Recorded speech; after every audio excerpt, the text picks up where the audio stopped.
So listen to this. Everyone is going nuts about Lamine Yamal right now, and rightfully so. But when they act like they've never seen something like this before, there's only one thing on my mind. Have you guys forgotten about teenage Mbappé already? I mean, goddamn, you could literally make a good argument that he was a better player back then than he is now. At 17 years of age, he played a season while mostly coming off the bench and still hit 40 goal contributions, averaging one every 65 minutes. Yamal has been averaging one every 141. Not to mention that while one went pretty much trophyless, the other damn near dragged Monaco to a Champions League final, traumatizing that PSG super team so much along the way that, afraid their rule over the French league would be over, they went out, splashed 180 million to sign him, and proceeded to reclaim every single domestic trophy available the moment he got there. Only for him to then make all of that seem irrelevant, going out with the national team and pulling off the greatest World Cup performance by a teenager since 1958 Pele. Look, there's still time for Yamal to change this, and I hope he does, but at this moment, there is no denying it. Mbappé is the single greatest wonder kid Europe has seen in the 21st century, and I don't think some of you really understand just how crazy his rise was. When the guy was 14 years old, he was handed a school assignment. He had to design the cover of a magazine. Other kids didn't give it much thought, they just slapped a picture of some celebrity on it and got going. Mbappé did something else. He recreated Time magazine's layout and posed for the picture himself, writing his name on it next to the words, "the best young player in the world." That was his vision since the day he was born, no matter the circumstances. At times, Mbappé projects this appearance of a perfect, clean-cut boy who's never seen much hardship aside from counting calories and waking up early to get to training, but really, he grew up in Bondy, the poorest area of Paris, where at 7 years of age, he witnessed as the streets he lived in went up in flames, as a 3-week-long riot saw 8,000 cars set on fire and 3,000 protesters arrested. The only other thing he knew aside from that violence was football, from the streets to the amateur club his father played in, but most importantly and often forgotten, thanks to Gires et Coco. Ekoko was the son of Jean Kimbo, a two-time winner of the African Cup of Nations, and even more impressively, the man who scored the 2 goals that made Zaire the first sub-Saharan nation to qualify to the World Cup. The man was a legend, but once the Rwandan genocide led to a massive influx of refugees into his country, destabilizing the region until it all culminated into the First Congo War, he had no choice but to send his son to France, where, after a few years with his uncle, he ended up playing at AS Bondy's academy, eventually meeting Mbappe's father, took him in as his own son. Today, Zaire doesn't exist, but Ekoko is like a brother to Mbappé, a brother that he watched slowly climb the French football ladder, joining the prestigious Clairefontaine Academy that gave us Henri and Anelka, becoming a mainstay at Stade Rennais, and even representing the French under-21s. Ekoko was Mbappe's first role model. If at 6 years old they caught Mbappé practicing La Marseillaise in his room because, according to the boy, one day I'll have to sing it every time I play for the national team, it was because of Ekoko. He proved to him that it was possible, and so he followed his footsteps. But by the time he was 11, even though he was still playing at AS Bondy just like his brother had, he was already being flown out to London to get a tour of Chelsea's academy. He met Didier Drogba, he even met Carlo Ancelotti before having any idea of the importance that man would have in his career, and still, after impressing in an under-12 match for the Blues, no matter how many times he had to show his friends the photo he had taken with Drogba until they all believed it was real, once they called asking for a second trial, all his mom had to say was, "If you want to sign him, you sign him now. In 5 years they'll be asking you for 50 million, so instead, he joined Clairefontaine just as his brother had before him, and by 14, it was still the same. Mbappé had already rejected Liverpool, Man City, Bayern Munich. The only club he ever paid any attention to was Real Madrid, and really, the only reason his parents even let him visit was that it was like a birthday gift. They never had any intention of joining. Regardless, as soon as Mbappé stepped off the airplane and found Zinedine Zidane waiting for him at the airport, he was so starstruck that when Zidane opened the door of his car so he could go in, he asked if first he had to take his shoes off. When Ronaldo stood with him for a picture, he looked as the man on the posters of his bedroom walls materialized in front of him and, in his own words, couldn't stop thinking, "I am just Kylian from Bondy. This can't be real. I must still be sleeping on the plane." No matter what, as I said, his plan had already been set. The next step was to find a team in France, and thankfully for him, that was precisely when the league's most recent billionaires, AS Monaco, decided to shock the newspapers by taking a break from splashing their millions on signings like Radamel Falcao and James Rodriguez to instead go after a 14-year-old. But no matter what anyone thought of it then, 2 years later, they'd be even more shocked when just 3 weeks after promoting him to the reserve squad, Leonardo Jardim brought Mbappé on for the first team, breaking out his 21-year-old record as the youngest to ever play for Monaco, 21 years younger than Ricardo Carvalho, who was playing right beside him.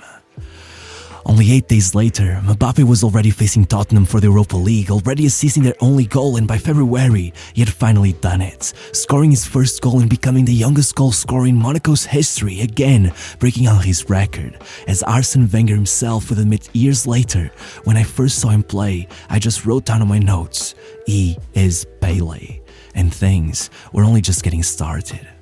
In April, despite already being a mainstay in Monaco's first team training, Mbappé was allowed to join Monaco's under-19s once more for the final 2 matches of the Gambardella Cup, one of the most prestigious youth tournaments in France, and what followed was just spectacular.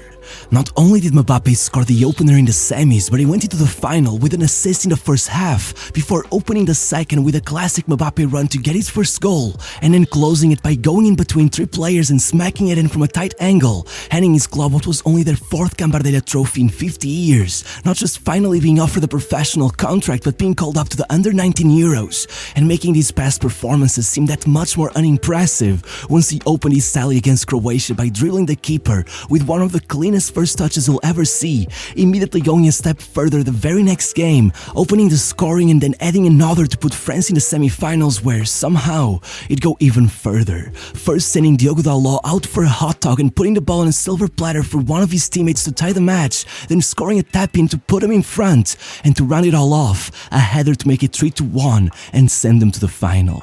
Unfortunately, once there, a more tame performance from Mbappé meant that he ended up losing the Player of the Tournament award to Kevin Augustin, but no matter what, he was now an European champion, which meant Monaco could no longer disregard him as just another talented young player. After all, now there were 40 million euro bids coming down from Manchester, and with Monaco's billionaire owner splashing 4.5 billion in what at the time was the largest divorce settlement in history, let's just say that Mbappé couldn't have come at a better time. Look, no matter what, for the first 2 months of the season, Leonardo Jardim still seemed hesitant to make the most out of Mbappé. The kid was literally averaging like 8 minutes of game time per match, but then he started against Montpellier, and after going behind only 10 minutes into the match, it happened. First, Mbappé won a penalty for Falcao to tie the match, then Bernardo Silva put in a cross and Mbappé put them in front, and after Montpellier managed to equalize once again, Mbappé assisted one himself to flip the game into a 6-2 demolition. The 17-year-old was the best player on the pitch. Regardless, that wasn't enough to convince them just yet. 2 weeks later, with Monaco about to settle for a modest 2-0 win against Nancy, they brought Mbappé in with 26 minutes left on the clock, and he did it again. Less than a minute later, he had already scored, and suddenly Monaco was banging goal after goal, with Mbappé at one point toying with their defense to get himself another assist, and by the end, 6-0. So a month later, he gets another start, gets the opener 10 minutes in, then just hands Falcao a goal, starts the counter-attack that led to another, and this time it was 5-0. And still, somehow, that wasn't enough to convince Jardim that his name should be permanently printed into their team sheet. So just 2 weeks later, he shows up against Rennes, opens the scoring again just 11 minutes in, gets their second just 10 minutes after that, starts the play that led to their third, scores their fourth to get his first ever hat-trick, and he eventually watches as his teammates score off of his rebound to take a 7-0 win. Then, they realized they should probably give him a couple more minutes, and in the blink of an eye, things started looking really serious. Over the turn of the year, 2 assists in 2 matches to clutch up 2 narrow wins for Monaco, then a goal and assist as they unbelievably got within inches of being knocked out of the French Cup by third-tier FC Chambly. And then, just to make sure Leonardo Jardim wouldn't even think twice about whether or not to bring him in for the Champions League round of 16, Mbappé opens the scoring 7 minutes minutes into their game against Metz, puts in a great run to score his second only 13 minutes after that, and closes the game by securing his second hat-trick in 2 months. To which, you gotta realize that around this time, Monaco were only 3 points ahead of PSG with 15 matches remaining. Everyone expected them to make a comeback. Every single one of these goals mattered. And in great part because of that, by the time they had to face Manchester City, anyone that had been paying attention could see that this kid was quite simply one of the most dangerous players on the planet. And 35 minutes into the game, with Mbappé putting in shot after shot, making Sagnol look like his feet were stuck to the ground, he already had Guardiola shaking his head in disbelief. And before he even had time to yell out some instructions, Mbappé had already smacked in his goal on the half volley, meaning that not only had he become the second youngest Frenchman to ever score in a Champions League knockout match, but once Guardiola got to his press conference, even though he had indeed managed to turn that match around, all he could do was yet again shake his head and say, "Mbappé, he is just so fast." The kid had already left him speechless, and there was still a second leg to be played. So, it was quite simple actually. A week after that first leg, with Monaco tied against Marseille for the French Cup, Mbappé scores to put them in front, watches them concede another equalizer, goes on another one of his runs, and leaves his teammate to slip the ball into the empty net. The game after that, he scores a header and then slips one between the keeper's legs, and then just one more goal against Bordeaux to make sure that by the time he stepped on the pitch for the second leg versus City, he was on enough of a hot streak that he put another in between the keeper's legs just 7 minutes in, somehow doing it a third time 8 minutes after that, only for it to be disallowed over the narrowest of offsides though. That wouldn't matter, as it would be enough to set off the comeback that would put Monaco in the quarters anyways. And again, I don't know what it is with this guy and early goals. When the one league match he played in between those 2 rounds, he bamboozled 2 defenders to get his first 30 minutes into the game, then a header to complete his brace, and once it was time for Dortmund, not only did he win a penalty 17 minutes into the match only for Fabinho to miss it, but 2 minutes after that, he had already made up for his teammates' mistakes scoring the opener, before eventually intercepting a poor pass, dashing down the pitch and smacking another in. It was a brace in a Champions League quarter-final by a kid that had just turned 18, and you know what's worse? 3 minutes into the second leg, he scored his third, and then started a play that led to the other. He was the youngest ever to get 5 Champions League goals, and he had done it by scoring all those 5 in 4 knockout matches against City and Dortmund. No one had ever even scored in every single one of their first 4 knockout games, let alone against teams of that caliber. And yet, guess what he did next? In the semi-finals, facing off against the Juventus squad that had the strongest backline in Europe, he still managed to be the only one in the team to get a goal, as Monaco was finally eliminated. No matter what, not only was that the second time in their history that they had made it past the quarters, but the kid made the Team of the Year, got nominated to UEFA Player of the Year, and managed to place 4th among all forwards in the competition, only behind Messi, Ronaldo, and well, Dybala. Regardless, there's one big point I'm yet to make. Remember when I mentioned that everyone expected PSG to come back from behind to take the title? They were right to think that. Out of those 15 matches that remained, PSG won 12, drew 2, and lost 1, a near perfect record. Monaco, however, won 14, drew 1, and lost none, taking the title regardless of what anyone thought, and in many ways that only happened because Mbappé made sure of it. In the 16 matches where he was allowed over 45 minutes of game time, they drew 1 and lost 0, while in the remaining 22 they drew 5 and lost 3. In fact, had they kept going at the rate they were at before he was fully introduced into the team, they would have finished 2 points behind PSG. Instead, they finished 8 in front. For some comparison, over the last 24 matches in the season, Mbappé scored 20 and assisted another 5, taking into account the amount of times he was subbed off early or kept on the bench, and that's a goal or assist every 65 minutes across the whole season. Ronaldo won the Ballon d'Or that year, and he averaged 1 every 78. So, as you may imagine, again, the result was pretty simple. First, he was made into the youngest player to be called up to the French national team since 1955. Then, he was handed the league's Young Player of the Year award, and last of all, every club in Europe came after him.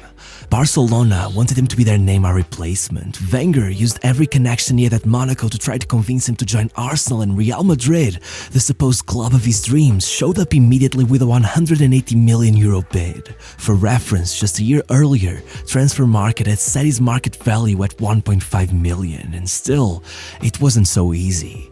Mbappé insisted that he wanted to stay at Monaco for one more year. However, he could see that with Neymar and Dani Alves joining PSG, his team would stand no chance of repeating what he had just done. So that, paired with the fact that Monaco kept pushing him towards Real, who refused to promise him a place in the starting 11, meant that, to the shock of everyone, Mbappé chose to play second fiddle to Neymar's €220 million transfer to say no to Real Madrid to come home. And by January, with 26 goal contributions for his new club being added to what he already had at Monaco, he was on 52 for the year, placing 7th in the Ballon d'Or, the youngest to ever reach the top 10, which obviously meant that when it came to the Golden Boy, no matter how many 21-year-olds were up for contention, it was an 18-year-old Mbappé who swooped up all the votes, though his true legacy was yet to be fulfilled. Look, over the rest of the season, his form actually did slow down pretty significantly, even if he did take every domestic trophy available. However, if there was one place where he didn't seem to be slowing down, it surely was with the national team, quite literally scoring or assisting in all of the 7 matches he played with him over that season. So, when the World Cup came around, it wasn't even up for discussion if he'd play, even if that would make him the youngest to ever get a call-up by almost a full year. And after 2 starts, having already gotten his first goal, it was time to face Argentina for the last 16. A lot has been written about that performance. Some said it defined the striker of the future. Others talked about the fact that Argentina were utterly terrified of him, that for once, Lionel Messi wasn't the scariest player on the pitch, even calling it a changing of the guard. But this time, I think the facts actually do it more justice. 13 minutes in, Mbappé took the ball in his own half and sprinted past 4 players before forcing Rojo to give away the penalty that put France in front. But the thing is, midway through that run, Mbappé clocked the highest speed ever recorded at a World Cup. Regardless, that wasn't it, because when Mbappé found the game tied at 2 goals each about an hour later, he got in the middle of a penalty box scrap, stole the ball, dashed to the side, and put France in front, only to 4 minutes later put in a 50-yard sprint before sliding the ball in to become the youngest since Pele to get a brace in a World Cup knockout match. And let me tell you, there's no greater compliment in football than the words "since Pele," so you can probably guess what happened next.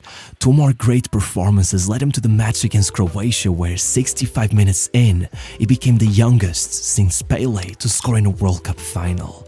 By the end, Mbappé was a world champion at 19, he was the best young player in the tournament, and 3 months later, he became only the 4th footballer in history to get on the cover of Times magazine. The legacy had been fulfilled, or as he wrote, "This is for the kids of Bondy. We are the dreamers, and lucky for us, dreaming doesn't cost much. In fact, it's free."